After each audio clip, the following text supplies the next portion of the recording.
I've tried everything I can think of. Enough is enough. I first noticed the thing when I looked up at my window after taking a short time walk. At first, I reasoned that it was just my mom putting something in my room.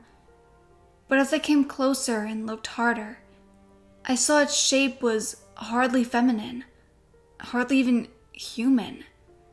What stood in my window was a tall, skinny figure, completely nude and lanky like a teenager. Its skin the color gray.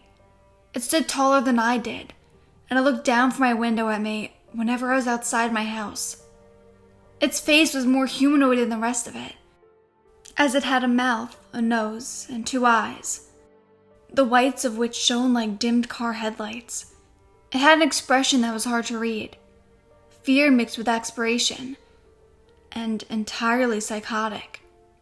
The first night I saw it, it just stared down at me. It didn't move at all. I didn't move at all. I couldn't. I was dumbfounded by its presence. I felt a sneaking dread climb up my spine, and it settled on my neck. My mother and sister were in the house with that monster. I ran for the door. When I burst through, nothing was amiss. My family members sat downstairs, watching television as they always did. Panting, I stood before the screen and looked at them, wondering how they couldn't have noticed someone breaking into our own home. Looks of concern showed on both their faces. "What's the matter?" my mom asked, frowning.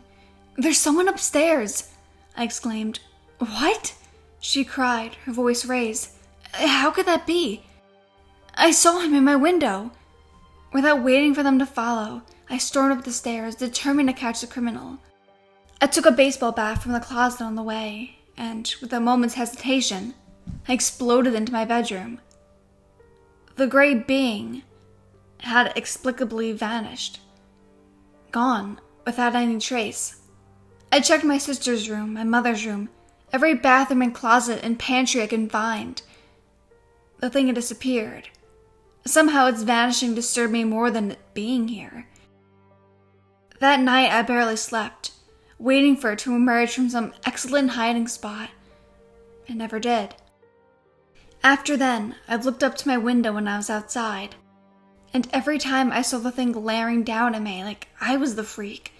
Sometimes I locked eyes with it, making threatening gestures to try to stare it down and scare it off. But it never affects it. It just stood there, watching, waiting. After a week or so of seeing it whenever I walked my dog late at night, and even during the day when I looked up from my car as I parked in the driveway, I resolved to do something. What a mistake. First, I tried shutting the blinds and turning off the light before I went out with my dog. Sure enough, when I glanced up at my window, the thing stood as it had before, with the blinds completely up, and the light juxtaposing its gray mass against the yellow-colored room. When I climbed back up to my bedroom, the shades were as I put them. I started to feel crazy and unsafe. I started sleeping downstairs. The second thing I tried worked as well as the first. I stacked chairs and heavy boxes full of reams of paper before the window to see how determined this spirit was. As I should have guessed, all the things had been removed from sight when I peered up to the gleaming portal. It just stood alone, his expression constant, his body not feeling my desperate eyes upon the gray of its form. As a final attempt before resulting to setting actual traps to catch the beast, I told my sister to check my room after I'd gone. She was still sitting on the couch when I walked through the front door, loath to postpone her sedentary life for even a few minutes. When I returned, she reported that my room was empty, and asked if I felt okay. Feeling the concern and fearful eyes of my family members made me fearful for myself. For some weeks I managed to come to terms with the gray being's existence. I looked at it less and less, found its presence to be decreasing importance to me. It seemed as if we could occupy the same space in comfort, staying out of each other's way. I had almost completely forgotten about it when the tragedy came. It was a Saturday, a day I typically spend out with friends. The evening was a time of stress relief in the form of driving around the suburbs I live in, and causing a ruckus in a variety of ways. I left around 4 in the afternoon, and it was only 4:26 when I received a frantic text from my mom urging me to come home. When I got back, I looked up to the window, remembering the being that had become nearly invisible by its consistency. I froze when I saw that its gray, strange mouth was twisted upwards in a horrid smile. My mom was collapsed on the front room carpet, telephone held limply in hand, having just called the police. I knelt by her a few moments, comforting her in her distress, wondering where my sister was. Sentence after incoherent sentence streamed out of her mouth like dribble, so I left her there to check if the house had any clues for her distress. My natural response upon entering the house was to get upstairs to my room as soon as socially acceptable. Logically, I would check there first. Each day I awake, I wish I hadn't looked at all. Blood coated nearly every surface, as if some explosion of red paint had sent it splattering the walls and ceiling. Parts of my sister were strewn on my bed, some of her organs lying on my desk, a good deal of her torso still and motionless in the center of my carpet. Her face had been torn off and nailed to the wall with a pencil, the eyes missing and nowhere to be found.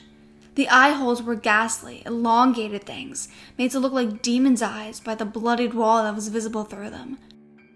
I retched onto the crimson floor, making the stench in the room even more sickening than the hemoglobin iron smell that fucked my nostrils mercilessly. I stumbled downwards back to my weeping mother, and collapsed as she had. I did not cry, however. I only thought, and it became clear to me then, this being is too dangerous to let live. From then on, after police had come to receive the body and found no viable perpetrator of the crime, I spent most of my time in every public library in the county or so on called witch websites I knew to be hoaxes, trying to find a method of purging the spirit from my home. I ordered holy water purported to be bottled at the Jordan River, spread it in the still red room, only to see that same great beast looking down upon me from within. No amount of charms or amulets or enchantments could repel the gray being. I cast protection spells, spirit wards, positive repels, waving my hands and chanting like a maniac cultist. In a stupor of frustration, I tried pleading with the spirit, making a pact with it, left it offerings like it was some god to reverve. Nothing could remove it from my window. And that brings me to my current state of mind. I have exhausted all possible means, save for summoning a demon of my own and burning down my house. I would do the latter if I can convince my mother of the gray being's existence. But she always claims she can't see it when I show her its creepy vigilance. For some reason, I know nothing can rid me of this malevolence. That's why I've written this tale, this explanation of my next action. I'm going to climb onto my roof and go in through that window. I want everyone to understand why I've done this and to make sure that this does not happen again. Believe someone if they tell you that they're afraid, and believe in what causes their fear, no matter how preposterous, no matter how gray. I've tried everything I can think of. Enough is enough.